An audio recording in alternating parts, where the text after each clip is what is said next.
Now, for anyone who is not aware of this current plan, that the British government are doing is an asylum seeker is someone who comes to the UK and says, "I am seeking asylum so that I will be safe from my horrible country," and they usually do that after passing through up to 14 completely safe countries.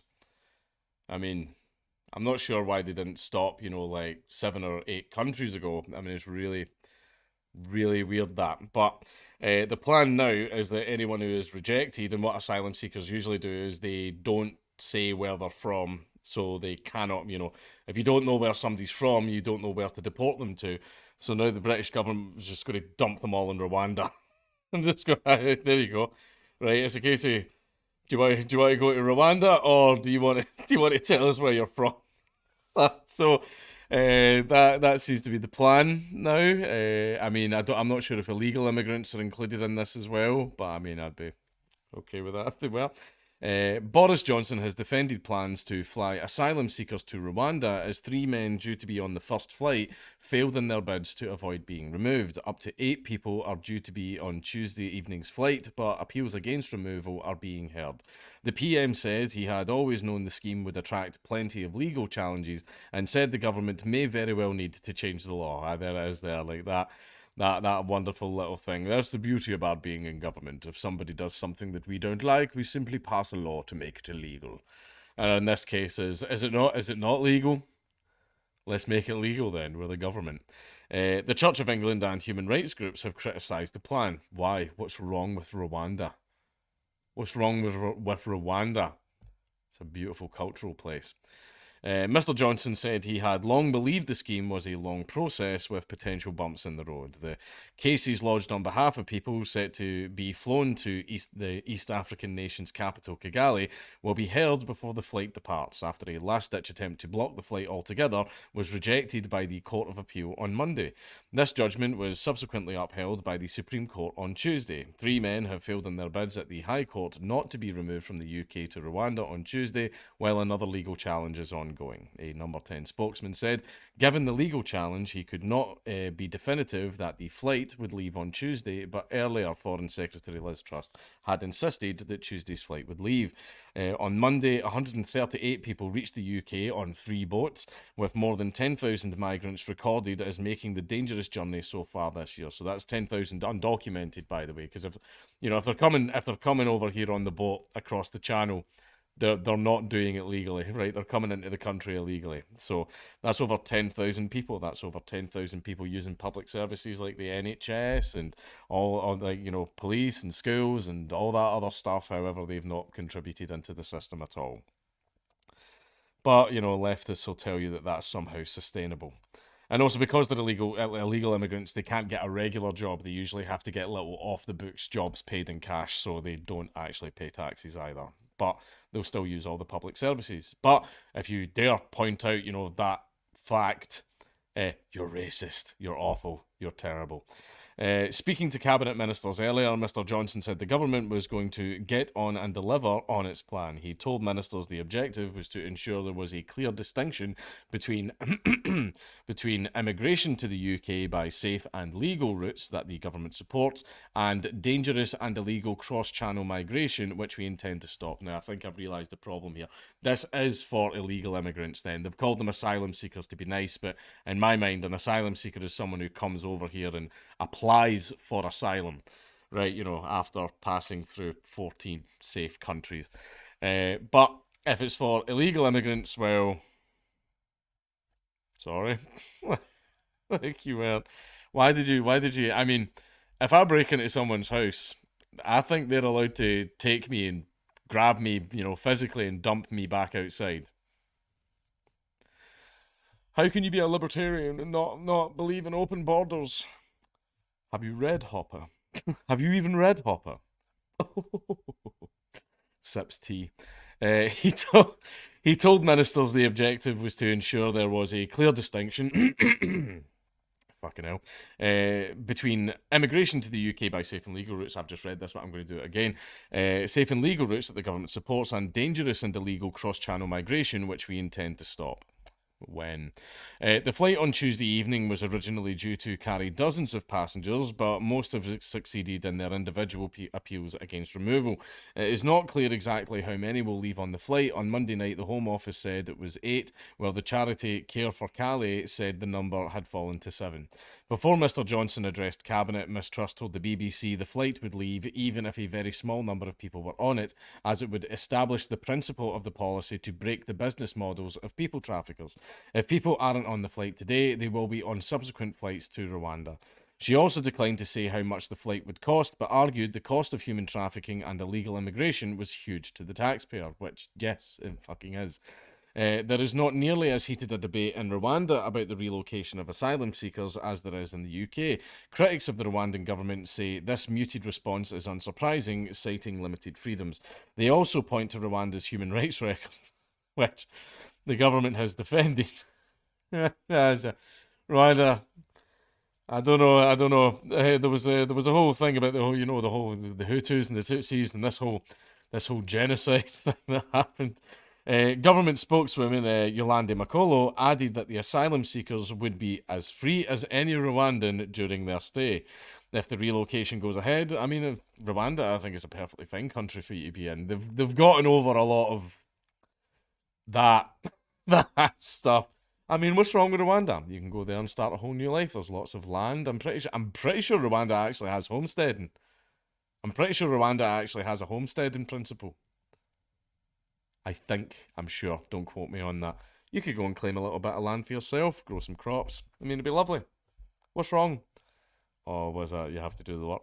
If the relocation goes ahead, their claims for asylum are to be handled by the Rwandan government under domestic and international laws, which I'm sure will be very fast and expedient.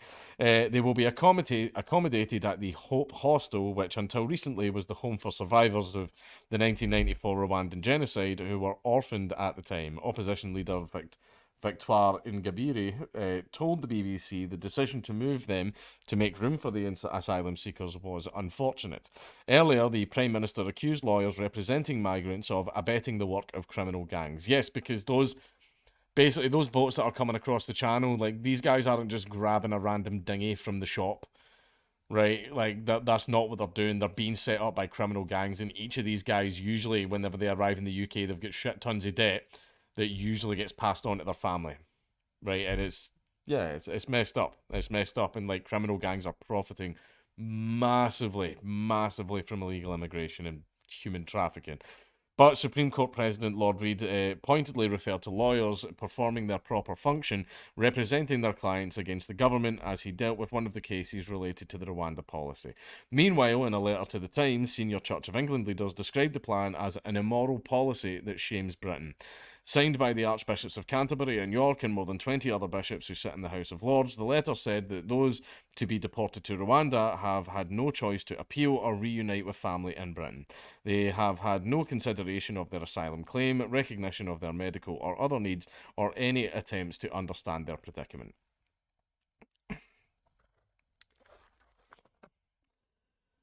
I must speak, but YouTube will ban me. I'm not pro-immigration. I'm not pro-immigration. No, it makes you racist. That makes you racist. I'm sorry, but I mean, I don't believe in free healthcare either. But I think what should happen then is anyone that is pro-immigration, uh, all tax costs associated with it come straight out of their pocket. I don't see why I should pay for it. I don't see why I should be able to pay for it. I don't see why people the reason that the NHS and all the public services exist is that everyone pays tax. Everyone pays tax. I think that if you have not contributed into any of them, then you shouldn't receive those services, right? I mean, if you pay for something, you should get it. Migrants have it. Oh, you're racist. You're racist. Yeah, even white illegal immigrants, even white ones. Yes, because it's not a race thing; it's an immigrant thing, right? Everyone wants it. Oh, free stuff, free stuff, free stuff. Well, the money for that free stuff has to fucking come from somewhere. And then if you fill the country up with people that have not contributed towards that whatsoever, boom, absolute market collapse. Absolute market collapse. It's going to make fucking It's going to make the 1930 odd fucking depression look like a fucking episode of the Teletubbies. Tuesday's flight is due to be the first in a 5-year trial in which some asylum seekers deemed to have entered the UK illegally are transported to Rwanda to claim refuge there. There you go. You're not allowed in the UK, but you might be allowed to claim refuge in Rwanda. What's wrong with Rwanda? And watch all the leftists bite their tongue because they don't want to say that Rwanda's a shithole. They will get accommodation and support while the Rwandan government considers their application, and if they are successful, they can stay in the country with up to 5 years' access to education and support. They wanted to be somewhere safe, and they wanted, education and all that stuff. Why not Rwanda? Why not? Why not? If their asylum claim is unsuccessful, they will be offered the chance to apply for other immigration routes, but could face deportation from Rwanda. Imagine getting deported from Rwanda. That's like getting kicked out of spoons. Right. As far as immigration goes, I am fine with some legal immigration if it's people that are going to contribute. Right? And it's racist. No, that goes for white immigrants too. If it's someone coming from fucking France or anything like that, then they should face the exact same regulations as everybody else. The exact same. Because unlike most leftists that just want to open the fucking gates and let absolutely everybody in here, I understand how economics work, right? When you have a system that relies extremely heavily on everyone contributing to it via their tax, and then you bring in shit tons of fucking people who have not contributed into the system, and they can't get legal proper jobs to pay their tax, so they have to get lots of jobs off the books, and they are still using these same systems without contributing to them. Well, guess why NHS waiting lists are up to 9 fucking months long. Longer in some cases. In fact, I had a friend that basically their baby is showing signs of autism. They tried to get themselves put on the list. 3.5 years.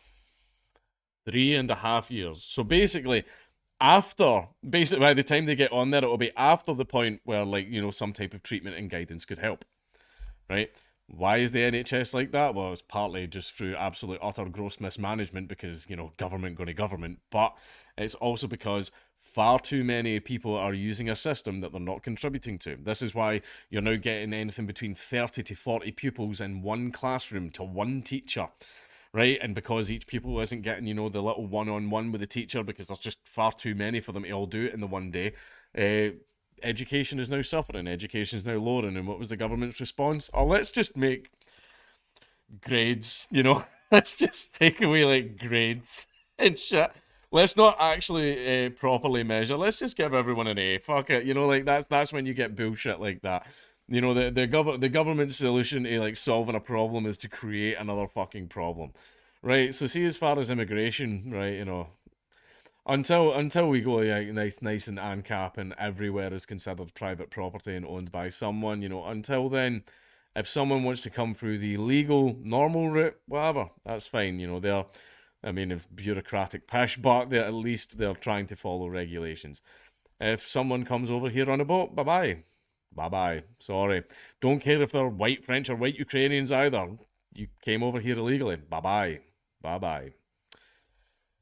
Go to Rwanda.